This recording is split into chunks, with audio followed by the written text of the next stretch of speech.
Assalamualaikum warahmatullahi wabarakatuh. Waalaikumsalam warahmatullahi wabarakatuh. Pagi ini kita wawancara eksklusif dengan Kepala Dinas PU, Bapak Lalu Rahardian. Kenapa demikian? Karena beberapa malam terakhir saat pelaksanaan Safari Ramadan pemerintah Kabupaten Lombok Tengah di live streaming Dinas Kominfo, selalu yang menjadi sorotan adalah persoalan jalan, terutama di wilayah selatan. Nah, untuk itu melalui wawancara eksklusif ini kita ingin mendengarkan penjelasan dari Kepala Dinas PU, Bapak Lalu Rahardian, bagaimana kondisi atau bagaimana kebijakan pemerintah Kabupaten Lombok Tengah dalam memperbaiki atau memelihara jalan-jalan yang ada di wilayah Kabupaten Lombok Tengah. Sehat Pak Kadis? Alhamdulillah. Hari puasa ke-8 ya, Alhamdulillah. Dan setiap malam ikut safari Pak ya? Tetap setiap malam. Nah Pak, kalau kita cermati berapa malam terakhir di YouTube Dinas Kominfo itu selalu yang menjadi aspirasi masyarakat adalah terkait dengan jalan, terutama di jalan-jalan yang menghubungkan dengan daerah-daerah pariwisata, Pak. Nah, mungkin secara umum dulu, Pak, bisa dijelaskan status jalan di Kabupaten Lombok Tengah ini seperti apa sih sebenarnya? Baik, terima kasih. Assalamualaikum warahmatullahi wabarakatuh. Waalaikumsalam. Jadi berbicara tentang jalan, memang ada beberapa status tingkatan. Itu ada jalan nasional, jalan negara, itu ditangani oleh pusat langsung di bawah balai jalan, di balai jalan, dan ada jalan provinsi, tentu ditangani oleh PU provinsi, dan ada jalan kabupaten. Nah, ini yang ditangani oleh PU Kabupaten Lombok Tengah, dan ada jalan desa dan seterusnya dan seterusnya. Khusus untuk jalan kabupaten kita ini di Kabupaten Lombok Tengah, ya panjang keseluruhannya ya tidak lebih dari 810 km. Ini panjang jalan kabupaten, khusus kabupaten yang melintasi di Kabupaten Lombok Tengah. Nah, dari 810 km ini, kondisi sampai dengan saat ini yang mantap secara teknis itu sudah mencapai 88,8%. Itu artinya tersisa 12, sekian persen. Ini yang belum mantap. Ini yang belum mantap tersebar di seluruh ruas jalan yang ada di Kabupaten Lombok Tengah. Nah, kemudian kalau kita melihat kembali membuka data di tahun 2020 dulu, waktu awalnya kepemimpinan Fathul Nursiah ini, itu jalan mantap itu baru mencapai 62%. 62%. Nah, sekarang sudah 88,8%. Ini lonjakan yang menurut kami ini sudah cukup bagus, ya kalau tidak bisa dikatakan luar biasa capaian ini. Ini tentu upaya-upaya terobosan-terobosan yang dilakukan oleh pemerintah saat ini, diantaranya adalah pada tahun 2022 kemarin itu banyak kita mengerjakan dengan dana pinjaman dari PT SNI, lebih program PEN kemarin. Ini yang kita tangani dan sehingga peningkatannya cukup signifikan, itu sekitar 9% peningkatan jalan mantap waktu itu. Nah, kemudian kondisi saat ini itu 88,8% yang sudah mantap. Itu ada PR kita berarti sekitar 11,2%. Nah, kalau kita hitung-hitung itu ya sekitar 213 km dari 810 km itu yang belum mantap.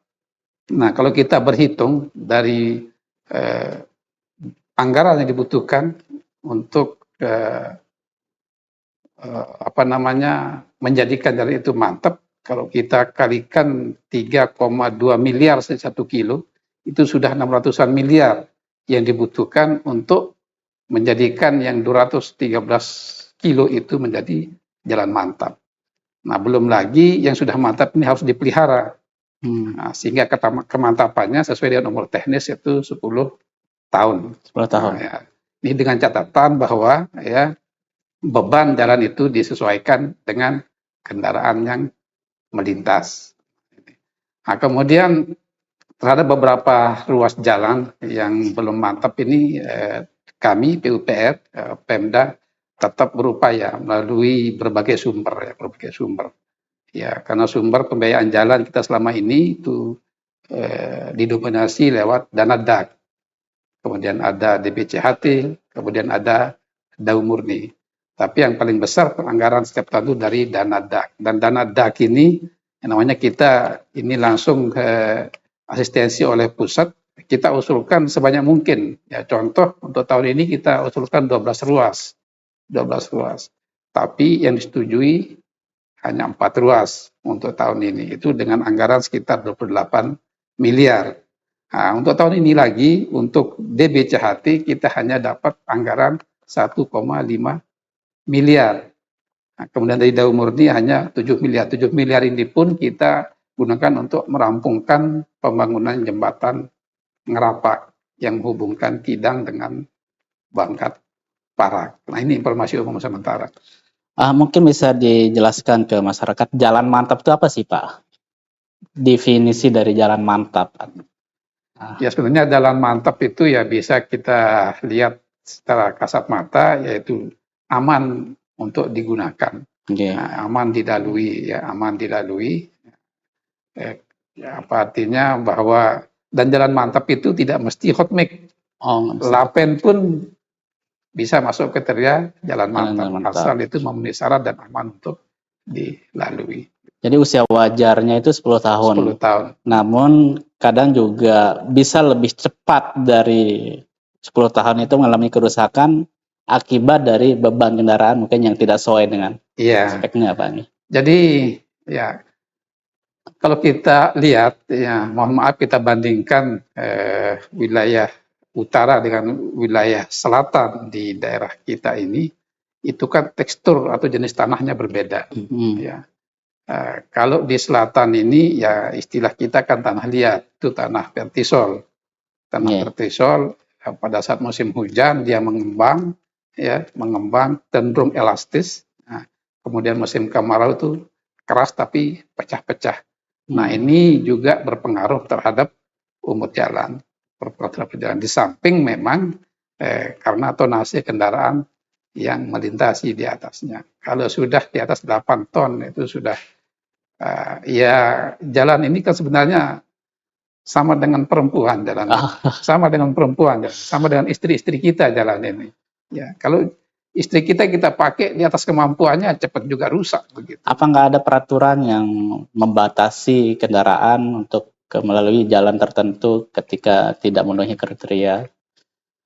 Kalau dulu saya ingat bahwa di setiap ruas jalan itu ada tanda ya tanda apa roda kendaraan itu tulisannya sekian ton, ada 3 ton, ada 5 ton, ada 10 ton. Sebenarnya itu sudah tanda ya. Tapi sekarang itu tidak ada lagi. Dan sulit kita kontrol, Pak. Iya, sulit kita kontrol. Kemudian jembatan timbang juga dulu. Itu yang mengukur, yang membolehkan. Tapi sekarang kan jembatan timbang itu hanya pada tempat-tempat tertentu.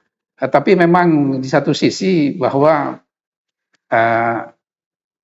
ini menandakan bahwa kegiatan pembangunan di daerah kita ini cukup pesat karena sebagian besar truk-truk yang melintasi ini kan mengangkut material untuk pembangunan di daerah kita. Di satu sisi memang kita butuhkan, tapi di sisi lain akan memperpendek umur jalan sendiri. Nah, untuk menjamin umur jalan itu 10 tahun, tentu harus ada pemeliharaan rutin. Setiap tahun pemeliharaan rutin, kemudian setelah sekian tahun nanti 2-3 tahun pemeliharaan rutin, ada pemeliharaan berkala. Nah, ini tentu sangat-sangat kita butuhkan. Dari kondisi 88,8% jalan yang sudah mantap tentu membutuhkan pemeliharaan Pak. Kemudian masih ada tersisa 11,2%. Nah, target 11,2% ini tercapai ya tahun kapan Pak? Ada target nggak dari Dinas PU sendiri? Kalau kita lihat target sebenarnya, target di RPJMD kita kan di akhir kepemimpinan Pak Fathul Nursiah ini 100%. Tapi yang perlu diingat bahwa efektifnya bekerja pemerintahan ini kan cuma 2 tahun. Begitu dilantik beliau dulu kita dihadapkan dengan COVID. Oh ya, betul. Kita konsentrasi, fokuskan anggaran untuk menanggulangi COVID itu. Kemudian ada program-program mendesak yang diarahkan oleh pusat seperti kemiskinan dan stunting misalnya. Nah ini yang menyita juga anggaran ke arah situ. Tambah lagi masa kepemimpinan beliau ini kan dikurangi 1 tahun. Yang Iya. mestinya sampai 2025 nanti akan berakhir di 2024. Jadi efektifnya bekerja 2 tahun sehingga target 100% itu menjadi agak berat untuk Iya. direalisasikan. Artinya dengan 2 tahun masa kerja itu yang efektif tadi dengan capaian sampai 88,8% itu sangat luar Itu biasa. sudah luar biasa. Itu kan strategi kita mendapat Iya. pinjaman dari SMI itu kan SMI. itu satu strategi yang cukup bagus. Baik, ini kita lebih mengerucut lagi ke aspirasi teman-teman yang ada di komentar Diskominfo pada saat kita live streaming Safari, Pak. Ada berapa titik jalan yang sering kali disebut berulang-ulang. Nah, ini kesempatan kita untuk mendengarkan jawaban dari Pak Kadis langsung. Ada Jalan Pengembur, Keramajati, Tumpak, kemudian Jalan Pengembur Mawun, Pengembur Tumpak lagi disebut lagi, kemudian Jalan Kateng menuju Embong Bombas, Pengembur Mawun, Bencot Monsun, Bonleseng dan Prabu. Nah, dari jalan-jalan ini status jalannya seperti apa dulu, Pak? Iya, memang sebagian besar itu status jalannya jalan kabupaten ya. Cuman ya tadi saya bilang bahwa sebenarnya bukan ruas itu saja. Tadi saya bilang sekitar 213-an kilo jalan ini yang belum mantap. Bahkan ada satu ruas jalan Kelebut Trepuk Sintung itu sejak di SK-kan menjadi jalan kabupaten itu tidak pernah disentuh sama sekali. Tidak pernah disentuh sama sekali. Nah, ini yang akan kita kerjakan lewat dana DAG di tahun ini. Nah, ini. Nah, kemudian jalan-jalan yang disebutkan tadi, ya sekitar tahun 2013-2014 itu sudah 2012-2013, 2013-2014 itu sudah sudah kita tangani dan memang sudah 10 tahun ya, 10 tahun. Di satu sisi kondisi tanah di wilayah selatan seperti yang saya sebutkan tadi, kemudian mobilitas kendaraan pengangkut ya dam-dam truk itu cukup tinggi di tempat itu karena pembangunan terus bergerak kalau di wilayah selatan ini. Nah ini yang menyebabkan ruas jalan ini cepat rusak dan syukur-syukur bisa bertahan 10 tahun kan, 10 tahun 2014 ini. Sehingga seringkali dikatakan Pak Bupati bahwa yang duluan diperbaiki ya mohon maaf duluan rusak begitu. Nah inginnya kita ya semua jalan ini bagus. Karena pergerakan ekonomi juga sangat tergantung di jalan itu. Tapi ingat, kita punya anggaran, kita masih sangat bergantung sama dana DAG, ya. Dana DAG itu ketat, dan rata-rata ruas jalan itu sudah kita usulkan sebenarnya, baik lewat DBCHT maupun lewat DAG, ya. Tapi hasil verifikasi dari kementerian, ya, kementerian ini di breakdown dulu, tunggu dulu. Nah ini, contoh misalnya Pengembur Mawun. Pengembur Mawun ini di tahun 2022 kami sudah usulkan lewat DAG Pengembur Mawun. Tapi dalam beberapa rapat-rapat verifikasi ini tidak disetujui oleh pemerintah pusat. Tapi kami tidak putus asa. Di tahun 2023 kami usulkan ada peluang impres jalan daerah. Kami usulkan kembali. Waktu itu alhamdulillah waktu itu ya 2023 itu sudah ada lampu hijau gitu. Ada lampu hijau. Tapi karena sesuatu dan lain hal ada penundaan bergeser pengusulan kita tahun 2024. 2024 kami usulkan lagi. Nah cuman sayang di 2024 ini ada aturan sedikit berubah. Bahwa yang akan dibiayai oleh impres jalan daerah ini dengan lebar badan jalan itu 5,5 meter, yang sebelumnya 4,5 meter. Belum bahu kiri kanan 1 meter, 1 meter. Nah ini yang menyebabkan Pengembur Tumpak ini tidak masuk tergradasi karena kesiapan lahan untuk lebaran minimal berarti 5,5 ditambah dengan 1 ya 7,5, belum lagi kalau ada saluran drainase ya minimal sekitar 8-10 meter lah dibutuhkan. Nah ini persyaratannya. Akan tetapi tentu kita nggak akan berhenti untuk mengusahakan. Iya, karena memang tujuan kita, tugas kami di situ gitu. tugas kami di situ. Tapi kan anggaran ini kan peruntukannya kan bukan untuk jalan saja kan, Iya. di sektor-sektor yang lain juga sangat membutuhkan. Kami konsentrasi, kami tetap fokus ya, mencari sumber-sumber lain. Jika di 2024 ini belum bisa tertangani dengan alasan-alasan yang sangat logis tadi, akan diusahakan untuk di tahun Ya, berikutnya, Pak. ya, tetap akan kami usahakan. Mungkin pertama nanti kami akan coba koordinasi dengan TAPD. Kemungkinannya lewat dana DAU. Kemungkinannya lewat dana DAU. Nah, kalau memang susah, kami juga akan usulkan kembali lewat dana DAK. Karena saya lihat ini memang bisa lewat DAK tematik ya, DAK tematik. Karena ini pariwisata di wilayah di Mawon ya, Mawon itu mendukung. Ini juga kami akan usahakan lewat DAK gitu. Tapi ya bersabarlah, namanya kita kan mengusulkan posisi kita, meneruskan usulan masyarakat kan seperti itu. Mungkin bisa dijelaskan sedikit DAK itu dana apa sebenarnya? DAK ini sebenarnya dana alokasi khusus. Nah, berbeda dengan DAU. DAU dan DAK, DAU kan sumbernya ada pendapatan asli di daerah dan ada transfer pusat. Tapi kalau DAU, transfer pusat itu dibebaskan pemerintah daerah untuk mengaturnya, untuk peruntukannya.